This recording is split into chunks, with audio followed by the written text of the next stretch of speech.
Welcome to Environmental Ethics.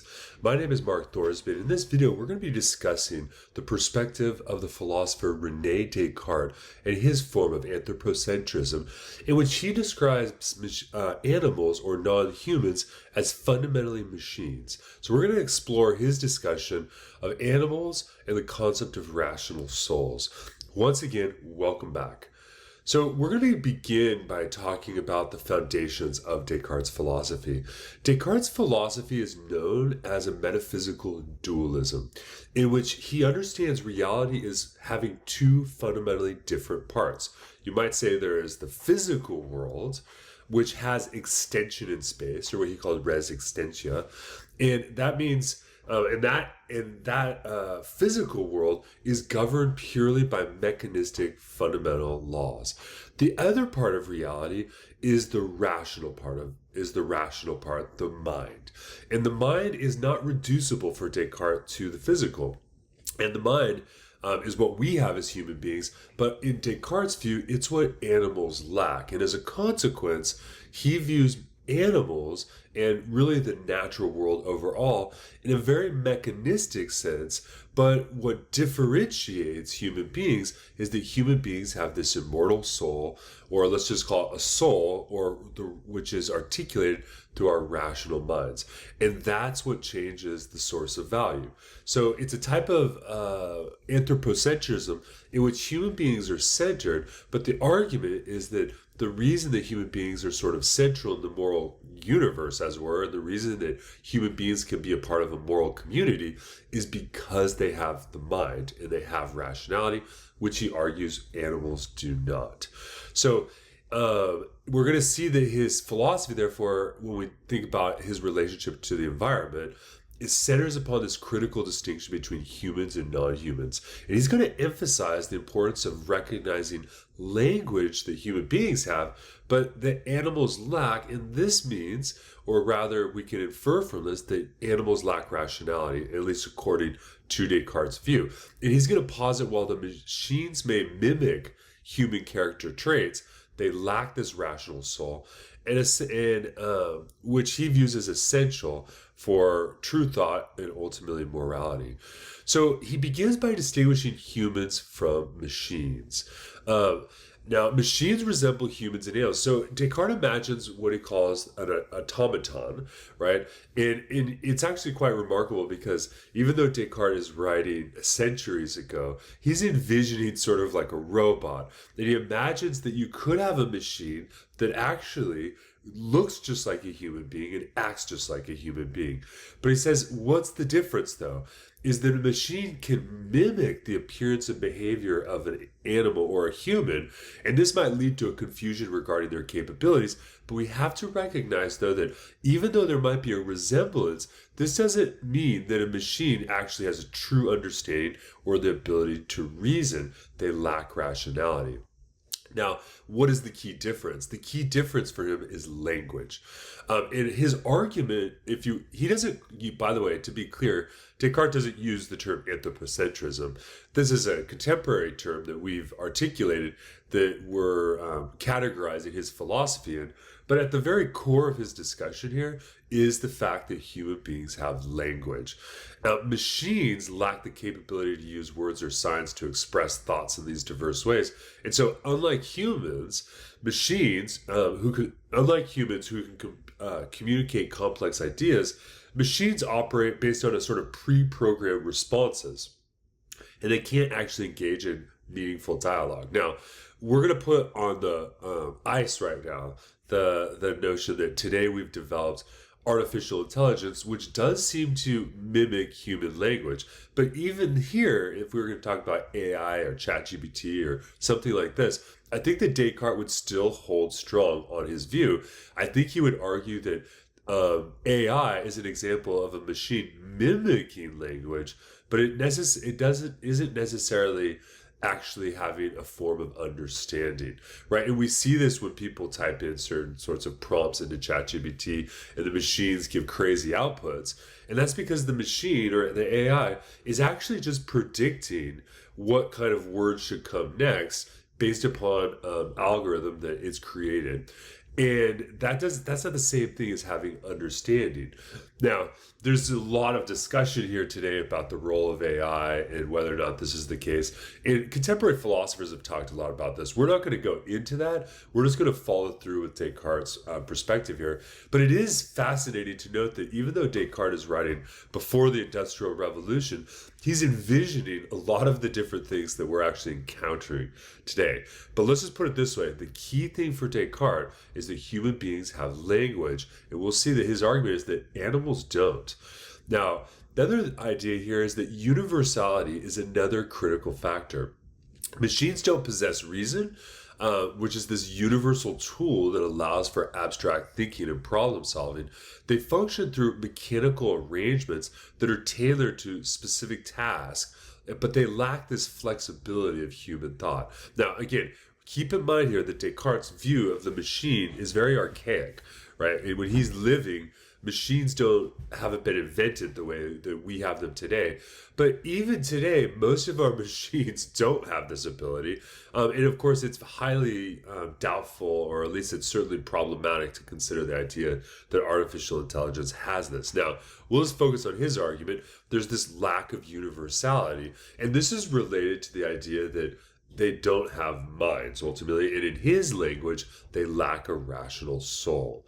Now, this means that human beings, on his view, are masters of meaningful speech, whereas animals are essentially imitators, but they lack meaning. And Descartes even notes, for instance, that parrots and certain sorts of birds are actually able to use words, or maybe I should say use words, but actually able to repeat words and imitate language, but they actually don't understand what they're doing. So animals, despite their ability to mimic sounds, do not engage in sort of meaningful communication on Descartes' view. Now, there has been, since Descartes wrote into the contemporary era, a lot of work done on meaningful communication among animals. But this is going to be his fundamental argument.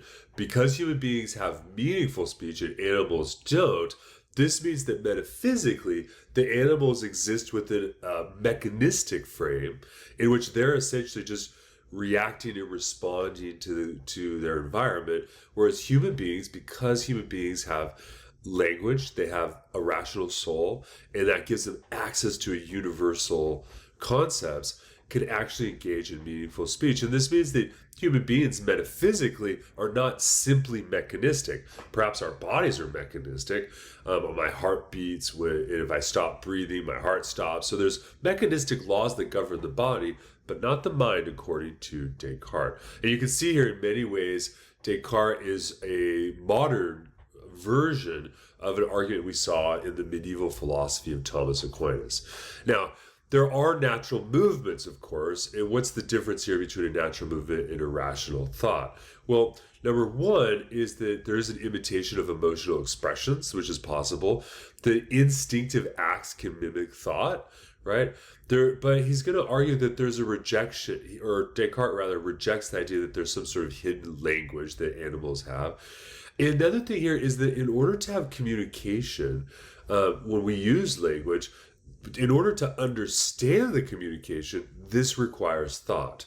So animals like parrots or magpies, they can mimic language, but they lack the thought that would be necessary to make it a truly communicative act. Which means that when we make this distinction, there's a mechanical instinct that animals have, and this may look a little bit like rationality, but it's not the same thing in his view. What is distinct for human beings is we have a unique rational soul. Now, again, this is a metaphysical claim, but Descartes would argue, you probably heard of his very, very famous phrase for the Meditations on First Philosophy, and I have a video on it, so you can take a look on the YouTube channel.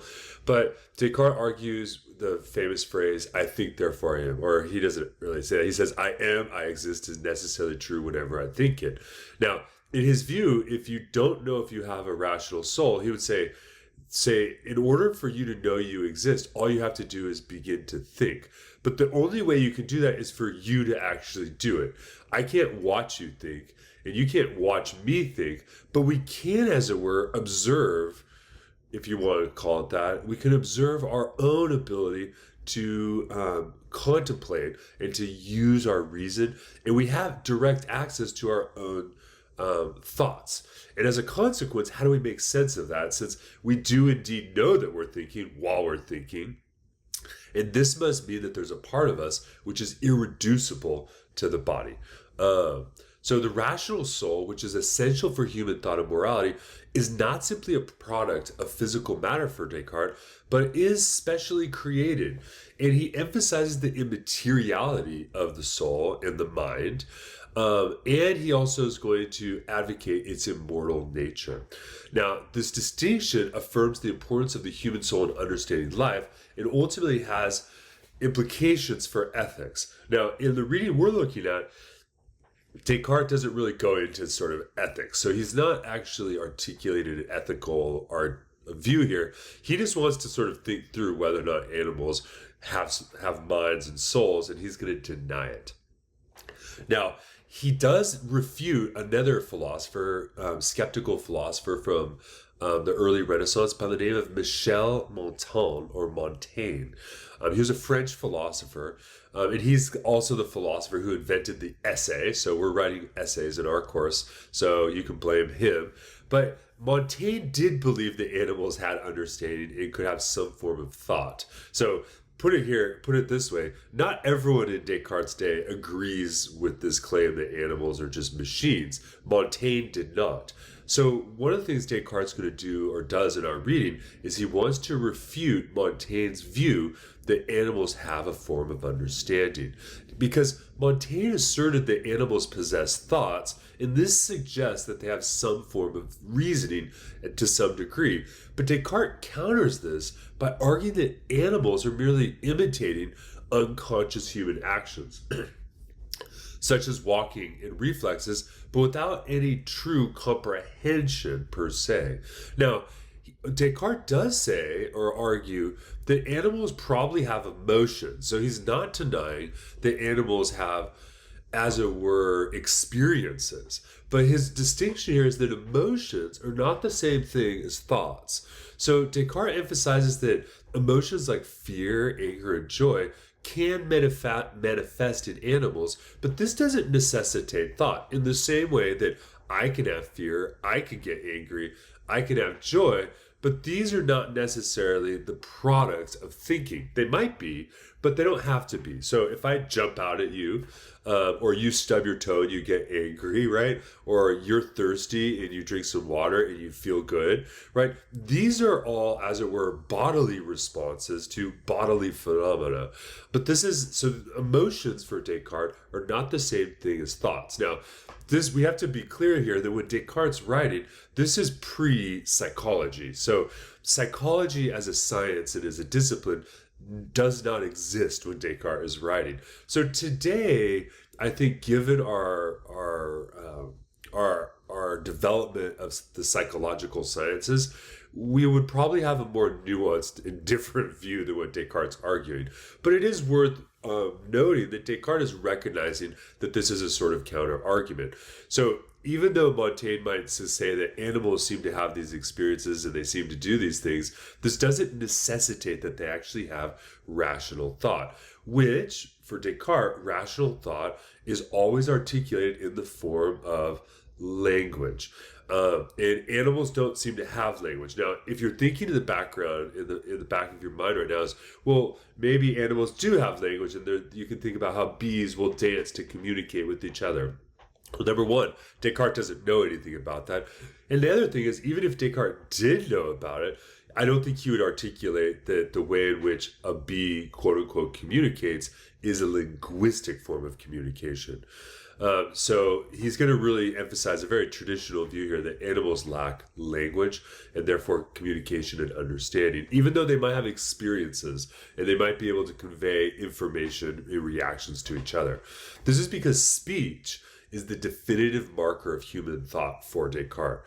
True speech is characterized by a use of signs, right? So every time, I have a cup here and I use the sign cup, I make an utterance through my vocal cords, which represents this. Now, language is a system of signs in Descartes' view that we use to communicate. Those signs can be articulated, understood by the rational soul, and then used to communicate things within the world as such.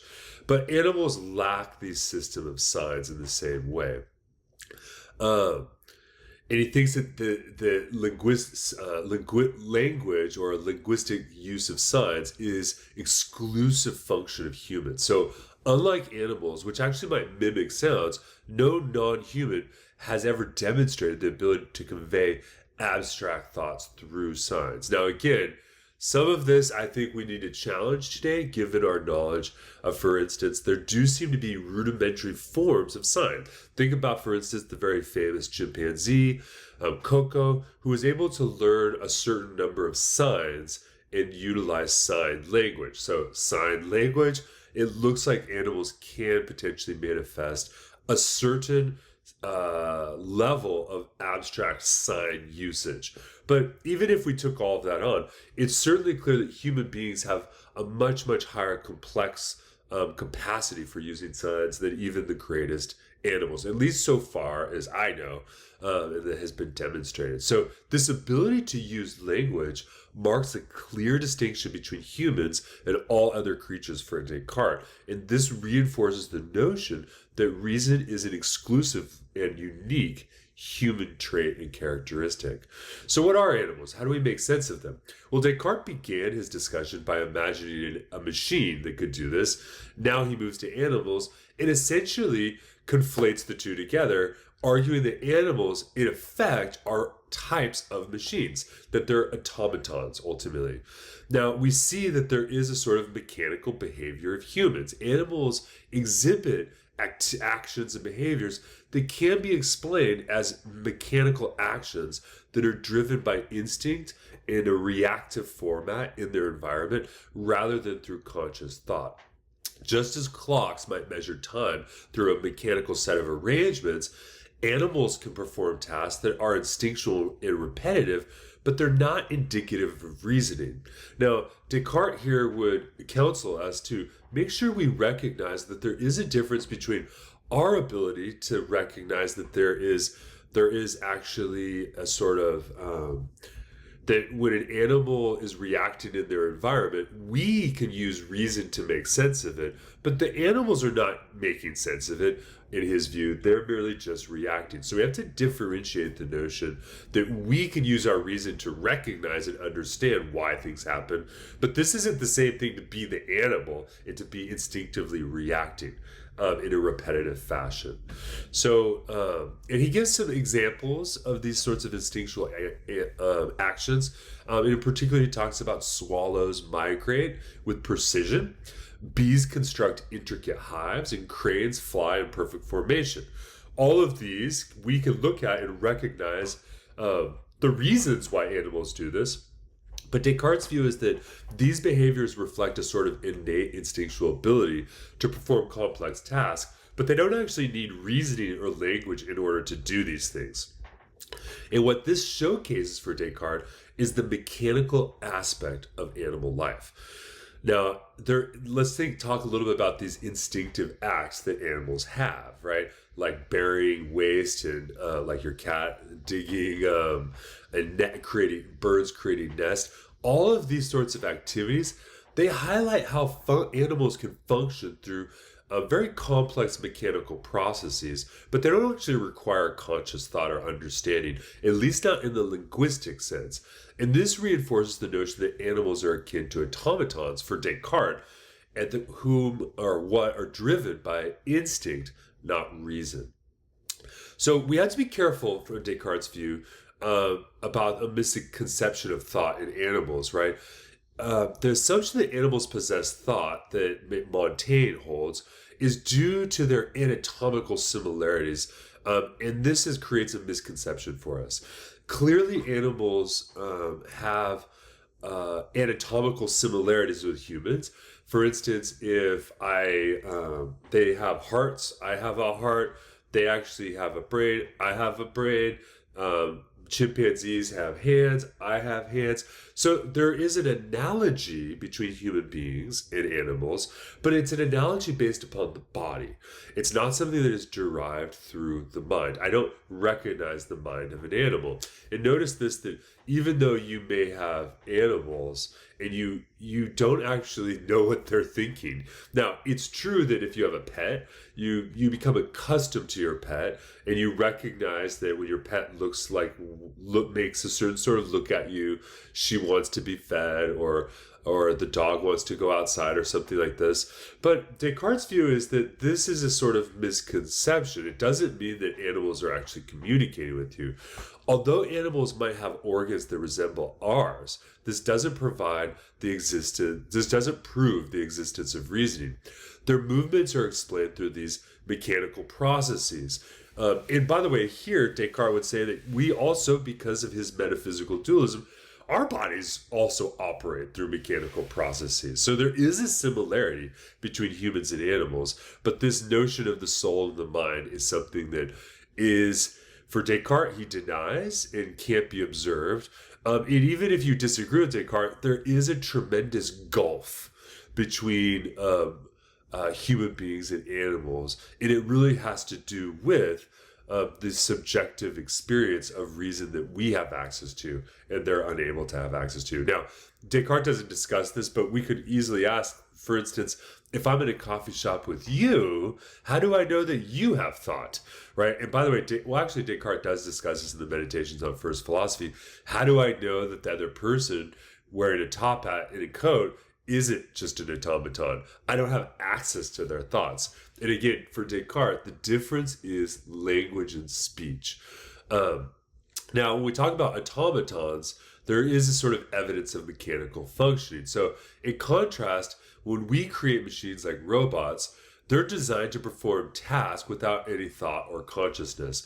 And this could demonstrate that complex behaviors can emerge from purely mechanical arrangements.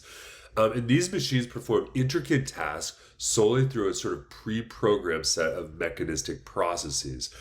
And this reinforces the idea that the physical similarity doesn't actually equate to cognitive capacity. So think about your car. Your car is a very, very complex machine.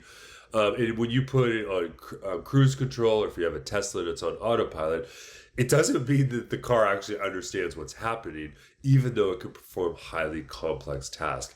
And arguably, Descartes says we could imagine it to get so complex that we see automatons that virtually look indistinguishable from human beings. So what are these key differences between humans and animals? Speech signifies unique reasoning. Animals lack true speech in his view. There is a variability in the ability of animals to do these things, but ultimately reason is an exclusive characteristic for Descartes that only human beings have. Now, one thing that is important that Descartes says is that, and remember, Descartes also suggested that animals can have emotions, but he does say, I'm pretending I'm Descartes here. Descartes would say, I'm not saying that animals don't have life. So there is a difference here that animals have life and they have sensation. So when you pet your cat responds. So it clearly has sensation, and it clearly has life too. So unlike an automaton, animals have this. And he gives the example of the heat of the heart and the functionality of the organs. But this doesn't mean that animals have thought or a rational soul, but they are alive and have sensation. So how would we articulate it? Essentially, I think the basic argument is this. Animals metaphysically don't have a soul. That means they don't have thought, and therefore they don't have language. And the reverse, when we observe animals in nature, they don't appear to have any speech acts, therefore they don't have language, therefore they don't have thought, therefore they don't have souls. That's essentially the structure of the argument that Descartes is giving. And so animals are basically a form of automata, or automatons. Humans have reason, and that's what makes humans unique. And therefore, if we were to, by extension, think about ethics, Descartes would argue that in the human uniqueness of rationality is what enables human beings to actually be members of the moral community. So in many ways, Descartes is in agreement sort of fundamentally with Aquinas. But even going forward, we're going to see even a philosopher like Immanuel Kant is essentially in agreement with Descartes. So Descartes' position about the centrality of human reason is an essential aspect for understanding anthropocentrism. Now, Descartes is still using essentially, even though we would say it's a metaphysical conception, it's still essentially a religious conception of the soul. Human beings have this rational soul, and that ultimately is what demarcates us. It makes us central. So I'll just sort of skip through this. Again, human uniqueness of reason, and human beings have this rational soul. And this notion reinforces the belief ultimately in human dignity and the moral implications that concern the treatment of animals. Now, in one text, Descartes even gives the example of, for instance, what about when you hear an animal squeal? So can animals feel pain? And I didn't include this in the slides. But Descartes' view is this, is that when a butcher kills an animal, right, and an animal cries out, that cry is essentially just like a machine reacting.